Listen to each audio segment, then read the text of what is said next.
बिस्मिल्लाहिर्रहमानिर्रहीम। Welcome to Sana Khan food secret YouTube channel. नाज़रीन, आज हम आपके लिए ऐसा हलवा लेकर आए हैं जिससे आपकी असाबी कमज़ोरी और बाकी जितने भी मसाइल हैं वो दूर हो जाएंगे। तो वीडियो करते हैं स्टार्ट। छोटी सी रिक्वेस्ट है कि चैनल को लाइक, सब्सक्राइब और शेयर लाजमी कर दें ताकि हमारी हौसला अफजाई हो सके।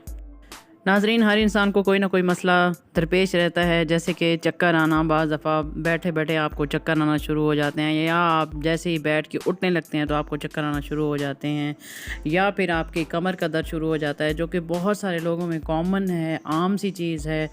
बैक पेन का होना जो कमज़ोरी की वजह से होता है, या इसके अलावा अगर आपके घुटनों में पेन है या दर्द है या इस किस्म की कोई भी तकलीफ़ है, तो इसका आज हम आपको ऐसा हल बताने जा रहे हैं जो कि बहुत ही आसान है, बहुत ही ईजी और बहुत ही सस्ता सा हल है।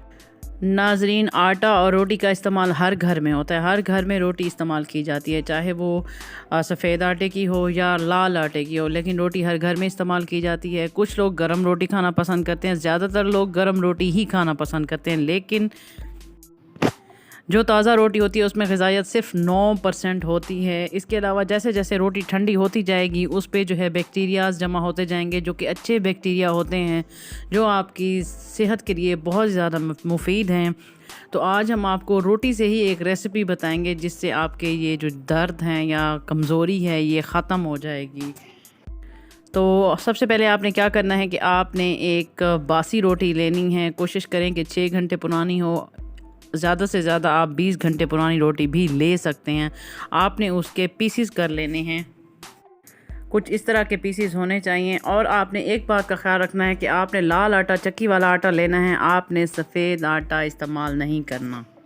इसके बाद आपने क्या करना है कि आपने 2 गिलास या कम से कम 1 गिलास आपने दूध का लेना है, और इसको आपने जो है दोनों चीज़ों को कढ़ाई पे चढ़ा देना है। कढ़ाई पे चढ़ाने के बाद आपने इसका जो है रोटी तोड़ते जाएंगे। जैसे जैसे गर्म होगा दूध, तो रोटी जो है वो ख़ुद ब खुद, जैसे जैसे दूध गर्म होता जाएगा, रोटी ख़ुद ब खुद ही उसमें घुलती जाएगी। जब थोड़ा सा दूध रह जाए तो इसमें फिर आपने मिला दें हस्बे ज़ायका चीनी।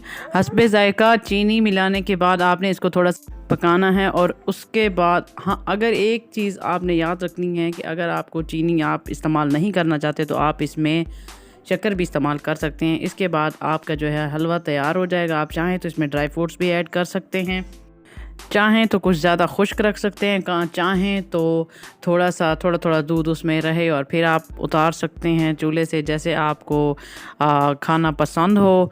तो ये थी आज की वीडियो। उम्मीद है आपको पसंद आई होगी और आपके लिए बहुत ही मुफीद साबित होगी। नेक्स्ट वीडियो तक के लिए इजाज़त दीजिए। अपना ख्याल रखिए, दुआ में याद रखिए। छोटी सी रिक्वेस्ट कि हमारा चैनल सब्सक्राइब कर दें और साथ में बने घंटी के निशान को प्रेस कर दें ताकि हर नई आने वाली वीडियो आपको जल्दी से जल्दी मिल सके। मुझे दीजिए इजाज़त। अल्लाह हाफ़िज़।